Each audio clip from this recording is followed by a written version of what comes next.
Hello, and a big welcome to all of you out there who are listening and seeing this podcast. Today we have a special guest. It's Carey Norland. Welcome to you. Hello there. Thank you for having me. Yeah, and you are going to tell us a little about things that I have never been introduced to. I have seen it. Some people have shown me, but I have never participated in such a thing. So please tell us what you are doing. Yeah, absolutely. Well, I'm here today to talk about horseback archery. I'm in Eugene, Oregon, where we have the Ridgeline Mounted Archers, which is a riding school focused on the art of mounted archery. Mounted archery can also be called horseback archery, just depends on which one you prefer. And that is where we ride horses and shoot arrows off of them at the same time. Wow, yeah.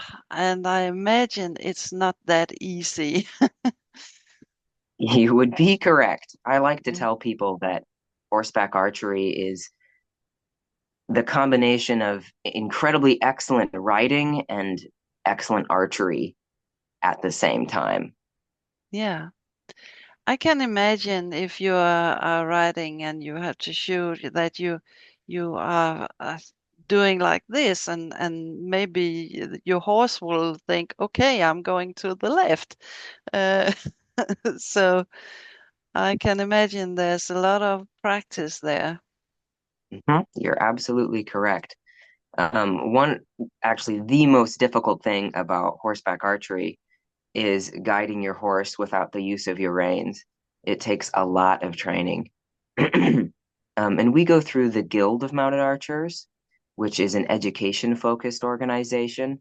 So it has a lot of tests that are very similar to dressage tests that really help you to focus on that important foundation of getting your horse to move just from your body while you are shooting and focusing on other things. Yeah, I can imagine. So, and you were also talking about that this was the first thing that human did on a horseback. That's right.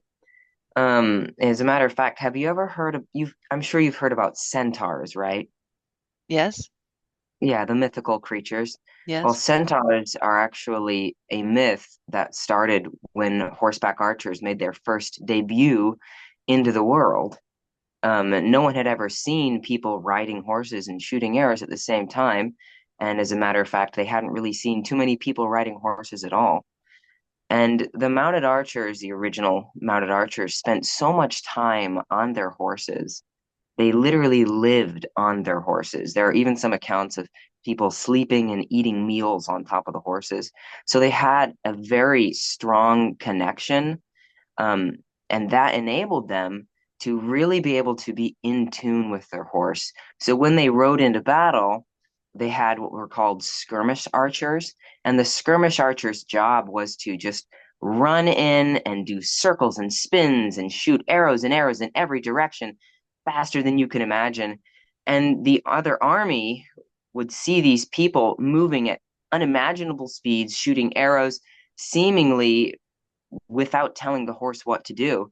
So they thought, well, this must be some kind of mythical god creature that is part horse and part human, because the connection was just so unimaginable to them. And that's where we got the legend of the centaur. And that still really holds up today in mounted archery, because we have to be doing two things at once. You have to have a very strong connection with your horse. They have to move from a thought, even rather than, you know, adding a whole bunch of leg or twisting your body around, because you have to be doing something else. And it really does sit well, archery and horses, because it was one of the first things that humans did on horses. Of course, the first thing that we did was ride horses about 3,000 years ago. But then pretty quick, we came up with the idea of shooting arrows off of them as well, because we'd already been doing archery for about, well, depending on what estimates you're going by, roughly like 15 to 20,000 years earlier.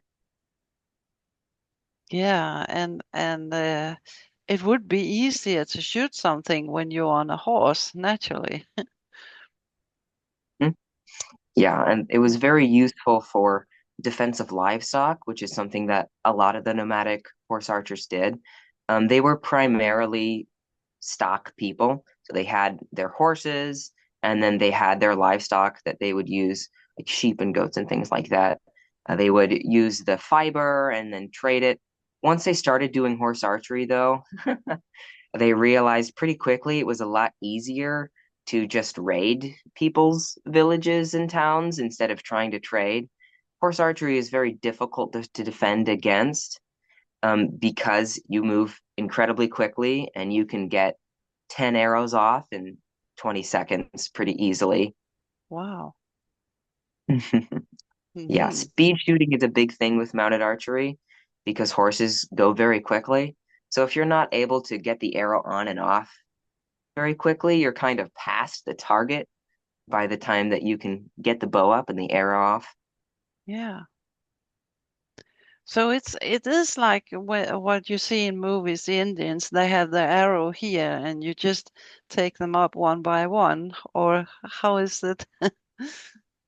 Yeah, so it depends. As a matter of fact, a lot of different cultures have done mounted archery. Asian cultures, Native American cultures, and each one has their own different technique. So a few different tribes in North America have done horseback archery. Probably some of the most well known is the Comanche and the Kiowa. I'm most familiar with the Comanche, and their preferred name for themselves is the Numina. That's their name in their native language. And what they would do, they still maintain their archery practice, but obviously, because of colonization, they don't have the land to keep horses on anymore. So, unfortunately, the horseback portion is not currently in practice. But what the Numina, the technique is, they hold the arrows currently in their hand, in one hand, and then they have a flat bow, which is called often it's made of Osage orange or sometimes buffalo horn. And then they will pull the arrows from the hand that's holding the bow onto the string. And they also used a very soft back quiver, usually made out of buffalo hide. But the techniques, the tools, they all change depending on demographics and what culture and where. A lot of it depends as well on the materials that were available. Um, Osage orange is a tree that's available in the North American steppes. In the Eurasian steppes, they typically would make composite bows, which means that it's made of a piece of horn, like horn from an animal, and then some wood. Because there's not really a lot of wood available on the Eurasian steppes. They are a massive grassland, which is why horseback archers lived on them, because there was plenty of grazing land for their livestock. Wow. A lot of history, and yeah, I can imagine that is a great thing to know about these things. It's our ancestors and how they did, and yeah, it's fantastic. Yeah. The really interesting thing about it is a lot of people have the instinct to do archery, riding, and mounted archery. And the reason for this is because we learned in 2016 through a study that the experiences and skills of your ancestors are actually encoded in your DNA in a very special package. And we learned this through a study on mice, and it has to do with electrocuting the mice and flower blossoms. But you can really see the people who have a history of doing archery, riding, mounted archery in their background pretty much immediately when we get them out and start teaching them because they pick it up just instantly. You hand them the bow and automatically they put it in the correct hand and they grasp the arrow and they just boom, come right up. Same thing with the horses. You know, you get a person out with a horse and they just immediately speak its language. And I can always tell, and I always ask, like, hey, did your grandma or grandpa or something work with horses or do archery? And the answer is always, oh, yes. And I grew up, here and here. And my great grandma, she used to run cattle and things like that. And the funny thing about the archery, too, is every single person who has a natural instinct, when they were a kid, they tried to make a bow. I hear this time and time again. They'll pick up the bow and it's just so easy for them. So I'll ask, when you were a kid, did you try to make a bow and arrow? And they'll go, oh my gosh, I did. I tried to make it out of cardboard or a stick and Mm. shoestring. Same story every single time. It's just like, border collies and their herding instinct for sheep. You bring a border collie out and they see the sheep and automatically they want to start moving them. The same is true of a lot of people with archery and riding and horseback archery. Obviously, they're not going to do it automatically right, but they have the instinct there and they just need a little bit of the shaping and then they go flying. Wow, I should try that because I have made a lot of bows when I was younger. I thought it was fantastic and also fascinated with it, but That's but wonderful. never got the chance to try a real bow. Ah, that's wonderful. You Yeah. definitely should try it. Yeah. Yeah. As a matter of fact, so the materials for the Guild of Mounted Archers are free. There are, I think, 14 different tests, and the tests have instructions in the description, and you can use them kind of to self-teach if there's not an instructor near you. The other really nice thing about the Guild of Mounted Archers, if I can remember off the top of my head, the kind of the motto of the guild is preserving and improving the art of mounted archery, continuing the 3,000-year legacy. So we don't do it as a historical reenactment, which is Mm. really good because if you do it historically, it's incredibly dangerous. Probably the biggest thing about the guild is the focus on safety. And the the biggest way that shows up is we never shoot sharp tips off of the horses. So every time that we are shooting off the horses, we are using a blunt tip. And for the younger students or people who are just starting out, we use large foam tips. And then we shoot at gongs, which is really, really fun because when you hit that gong, you get to hear like a bing bong, and it's very beautiful. And this just ensures that if we accidentally misfire or the arrow bounces off of the target, we're not going to impale our horse or somebody else. And it also makes it a lot easier to do it in places where discharging a bow with sharp tips is restricted or might not be safe for the structural integrity, like inside an arena. You don't have to worry about that following the guild system, which is really nice. Mm. So you have a special riding school where you are teaching this. What are you using for horses? Is it a special breed, or you just can do it with everyone?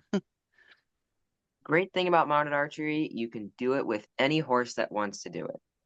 And I will say, not every horse likes mounted archery. I have 6 horses at my barn. One of them hates it, so we don't do it with her. We tried for 4 years to make her like it. We would pet her and like take her out on trail rides with it and give her treats, and it didn't change her opinion about the mounted archery. She does not enjoy it. So she teaches all of the beginners their little baby basics on the riding, how to balance and use the reins and their body and things like that. It's pretty easy to tell if a horse is going to like mounted archery. Some horses, it's kind of interesting. They'll take to it in a matter of minutes. We have one horse out at the barn. Her name is Horchata, and that's the Spanish word for a very delicious rice milk drink. And she's a little bit spicy like that drink. It took her all of 10 minutes to get used to the archery. We introduced her to the equipment on the ground. We did a couple of shots, and then she didn't mind at all. So we got on and started riding. And we've had her for 2 months and have already done a mounted archery demonstration with her, and she just did incredible. Other horses, it can take a long time. We have a horse, her name is Harmony, and she's an Arabian cross. It took her about 4 years to be completely comfortable with the mounted archery at the canter. A lot of horses, it takes a long time to progress to the canter. They might be fine with it at the halt on the ground, but then when you get on top of them and they're walking, they it just makes them a little bit more nervous because there's more things to think about. And just like, regularly when you're riding, the difficulty increases with each gait. The same is true of mounted archery. It's fairly simple to get them used to it at the walk, but when they're up at the canter, it can be a little bit more overstimulating and they have to get used to it. It can take a while. Good. Well, Yeah, you can do mounted archery any horse at all, as long as they like it. We have Mustangs, Arabians, we have gaited breeds that do mounted archery. It really and truly is open to any breed. One of the nice things about mounted archery is that it's not hard on the horse. So you can continue doing it with your horse into their older age. Walk, trot, canter, we're not requiring any particular athleticism from them. We just want them to be nice and relaxed and in balance so that they can have good self-carriage while we are shooting and don't fall over. That's bare minimum, really. so how are you? You said they should carry themselves. Is that time frame or something, or can they go slow canter, or how is that? Yeah, it depends on what system you're doing. So the guild system is pretty much primarily focused on education. So the way that we do mounted archery in the guild is we have a series of tests that are very similar to dressage tests, and there's two sets of them. One is called mounted archery equitation, and that is where we have our introductory level, the training level, level one, two, three, and four. And with that, there's no sort of time limit. You're just doing basically a pattern in the arena and shooting at a gong in at different intervals. On the other side, we have the ground horse archery training, and that is where you're specifically working on your archery skills. Now, when we do competitions in the guild system, there's some different courses that you can do. Probably the most common mounted archery course across the board in multiple different organizations is a straight track, and these typically are timed. However, the time really doesn't require a lot of speed from the horse. Mostly, the time is to make sure that you are actually cantering your horse. Okay. In some countries, like in Turkey, I believe, speed events are a really, really big thing, and you're trying to shoot as quickly as you can on a horse that's moving as quickly as it can move. In other systems, like the original Kasai system, the horse does not have to move quickly, and the focus is really on fluidity.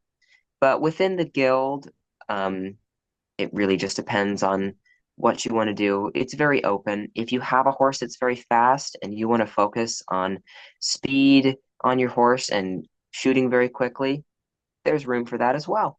And if you really want to focus on the equitation portion, having your horse move in good rhythm and balance with good shapes and self-carriage as you're shooting, there's room for that as well. Wow. Yeah, I know they do it here in Hungary as well.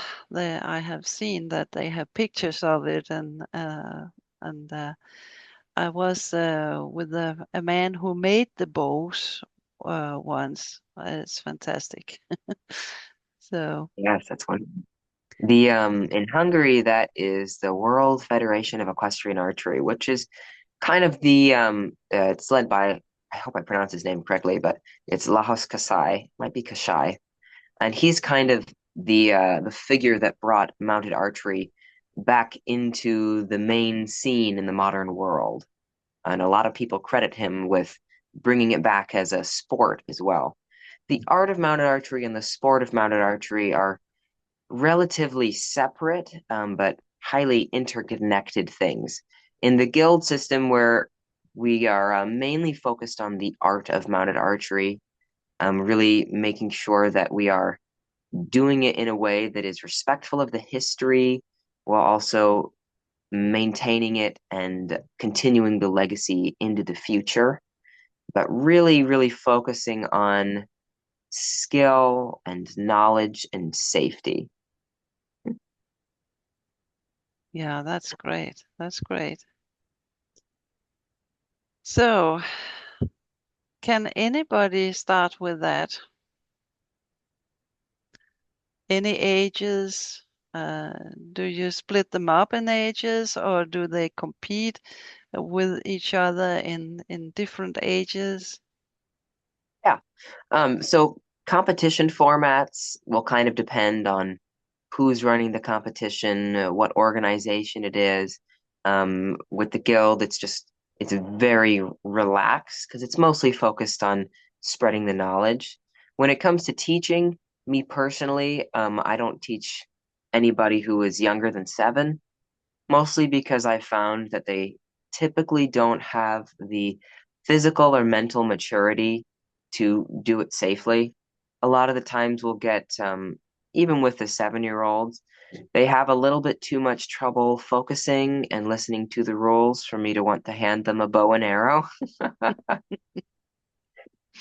It can be a little bit easier with the riding. We'll teach them on the ground at least how to handle the horses and take care of them. But I don't like to hand children bows and arrows until I know for sure that they can remember when I'm downrange getting arrows from the target, not to string up an arrow and release it. Mm. Can you imagine? Yes. Mhm. I had I've had one incredibly stern talk with a child who struggled particularly to focus. Just wasn't really paying attention, and I was down near the targets, and he fired an arrow off. Not intentionally, he just didn't realize that I was down there, which is a very important consideration when you're Mm. teaching someone to make sure that they have the capability to comprehend that what's in their hands can really hurt somebody, Mm. which is why, after that I stopped teaching young children, and that's also why the guild system doesn't use sharp tips on the arrows, Mm. because Mm. you just never know what somebody might accidentally do or unthinkingly do. And arrows are a deadly weapon when Yeah, they have a that's sharp right. sharp tip on them. Mm. That's right. Wow. I got hooked. I want to try it. Yeah, you should. I'm more than willing. I can send you the guild tests and you can look them over. They're very straightforward, and really walk you through from the basic level to more advanced. In my opinion, the most fun thing to do with mounted archery is the basically it's cross country eventing with mounted archery. There's not really large jumps or obstacles that we're going over, but it's a outdoor course and it's not enclosed, and there's various targets to shoot at. Sometimes they can be hidden, which is really, really fun because you have to be on the lookout for them. But just galloping out in the open, shooting your arrows is kind of the pinnacle, the most difficult piece. And I really enjoy that, and I highly recommend it. Yeah, but again, very, very difficult, I would say, to steer your horse and yeah, get onto the target. That's but really, It's really fun. Yeah. it certainly takes a lot of training. And not every horse is suitable for it. A lot of people get very nervous about mounted archery because they're afraid of dropping the reins. And they'll say, "Oh, my horse is like really hot. I don't think I can drop the reins." But so far, I've actually not encountered a horse that was not capable of self-regulating their tempo when you drop the reins. I've had it where it's taken a long time, a few years to get them to that point. And it takes a long process of, loosening the reins, lengthening the reins, and teaching them to respond to your seat more and sometimes to your voice as well.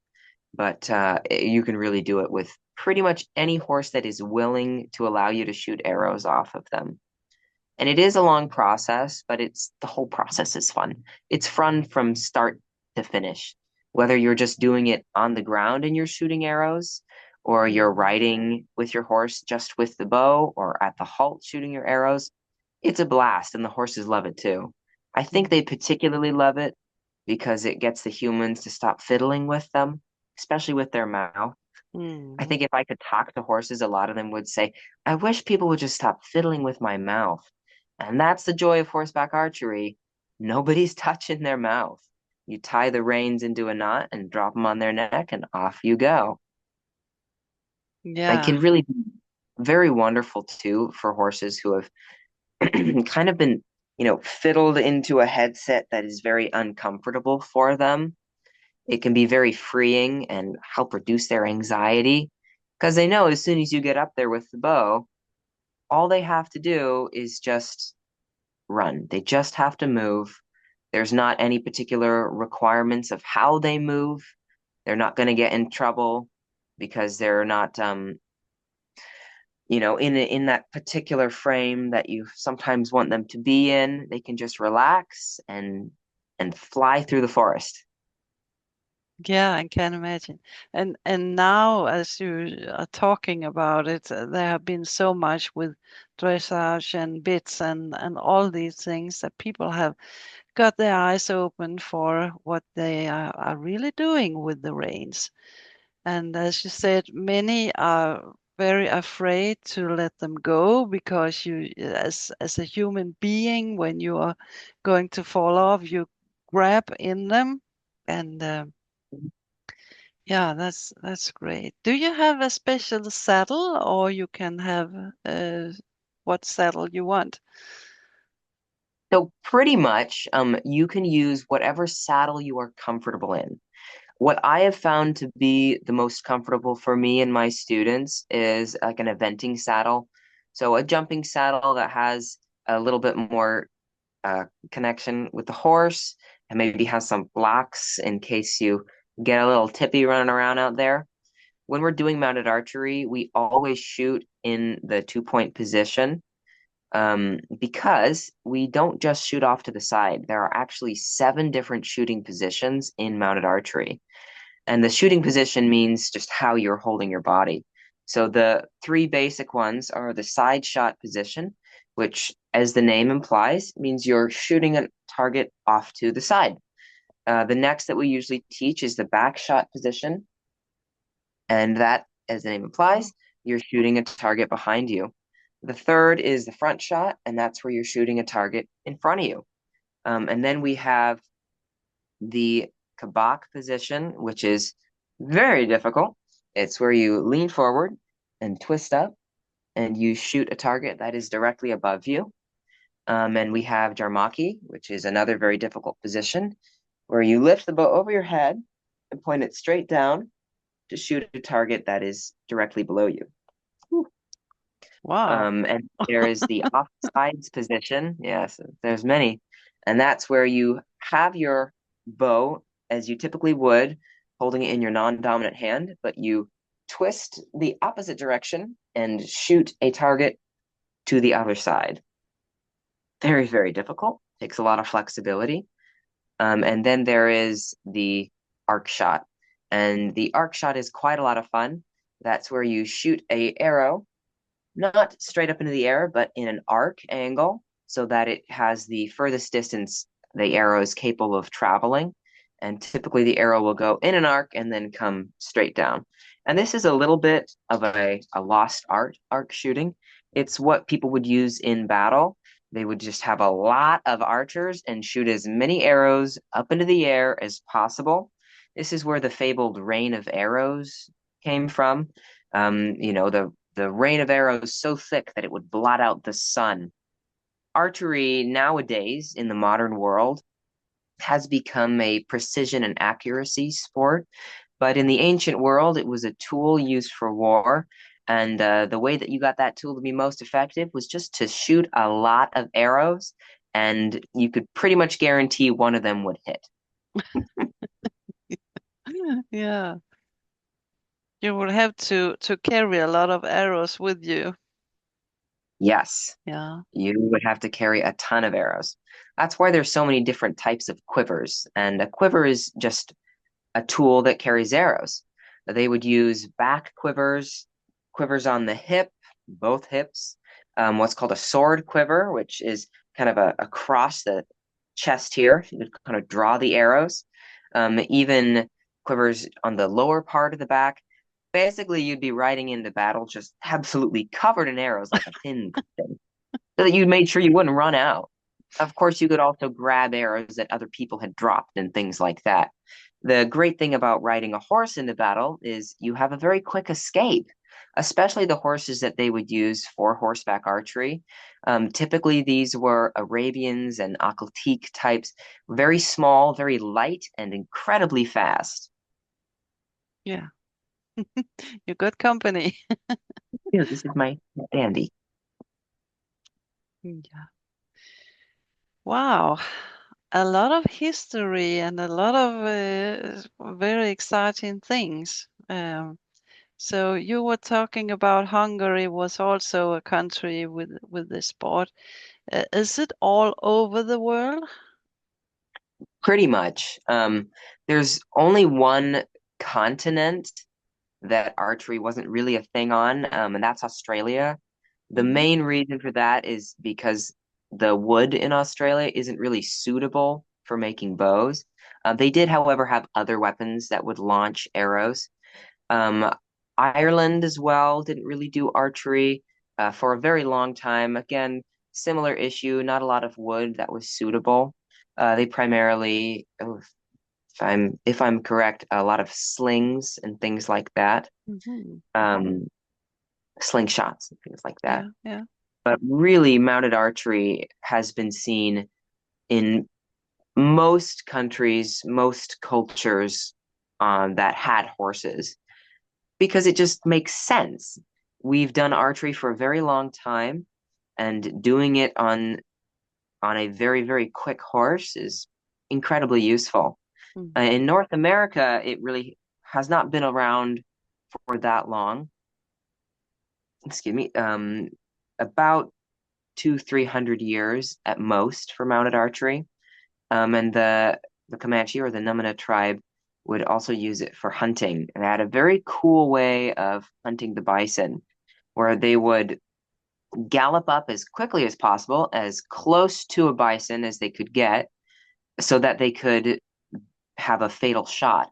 And they would shoot through the rib into the heart, which is a very ethical way to do it, because if you hit the heart, then the animal dies very quickly. And then they would get the heck out of there. They would turn around and zip out so they didn't get squished by the rest of the bison. They're very, very big animals. Yeah. A lot of different uses: hunting, protecting your livestock, having a blast, raiding other villages for supplies. Mounted archery, of course, as most people know, was used in probably one of the most effective armies of all time in Genghis Khan's army to Hmm. take over most of Eurasia. Yeah.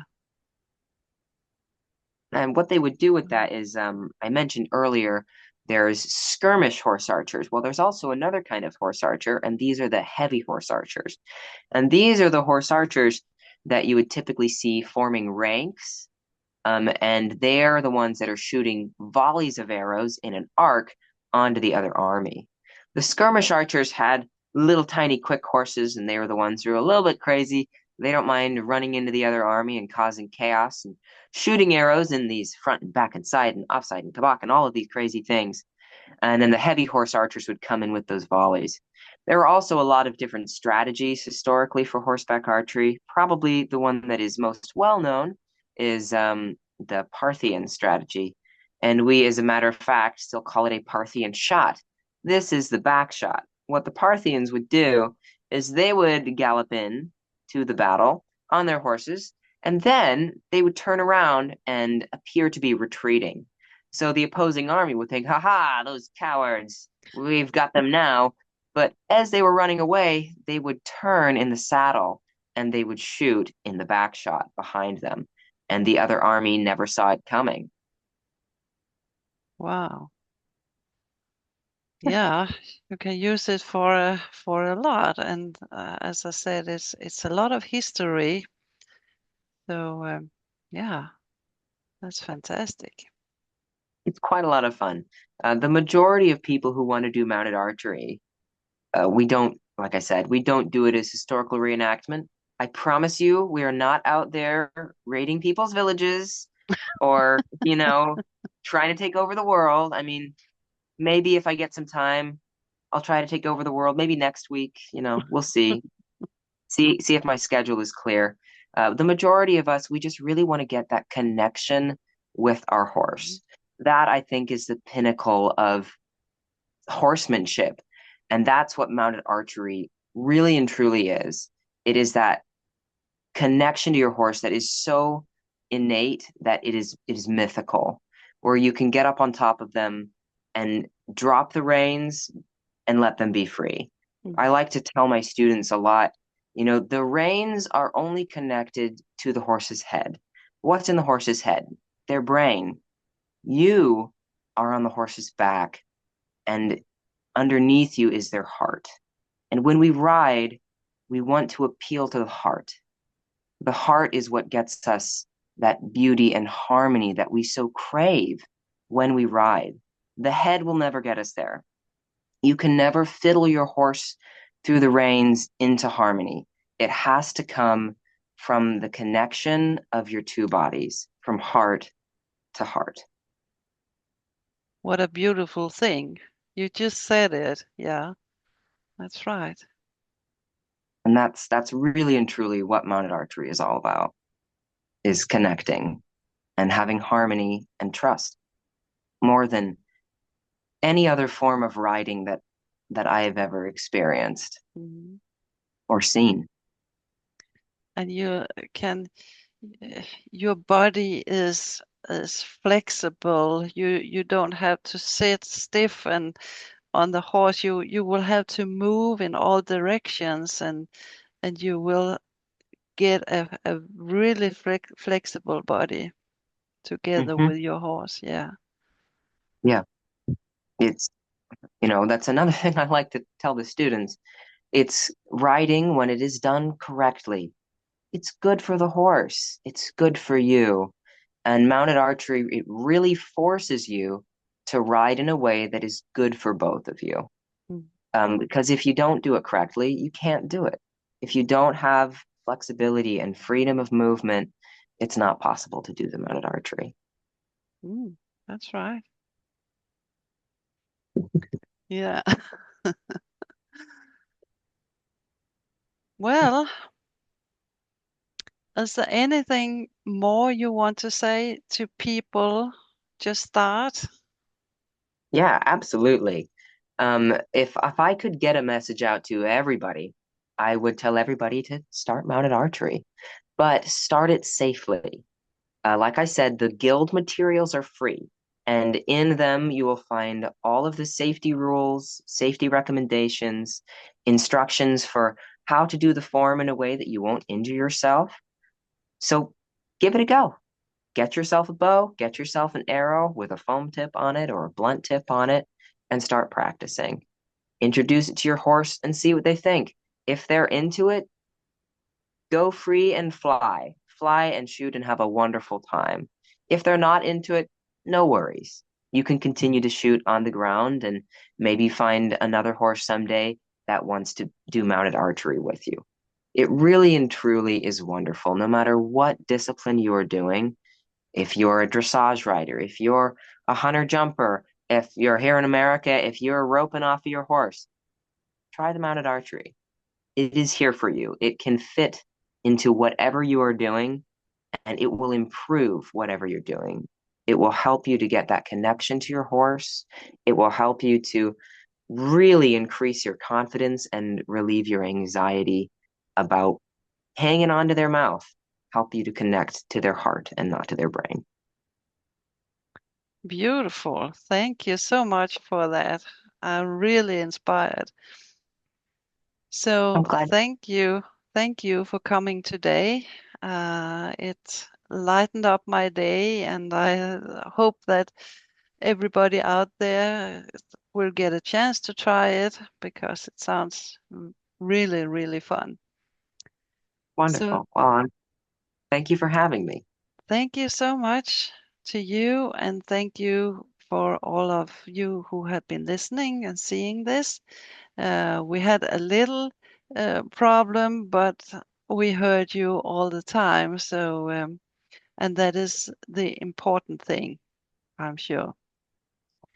So, thank you so much, and please subscribe to this channel because it means so much for me to carry on with this.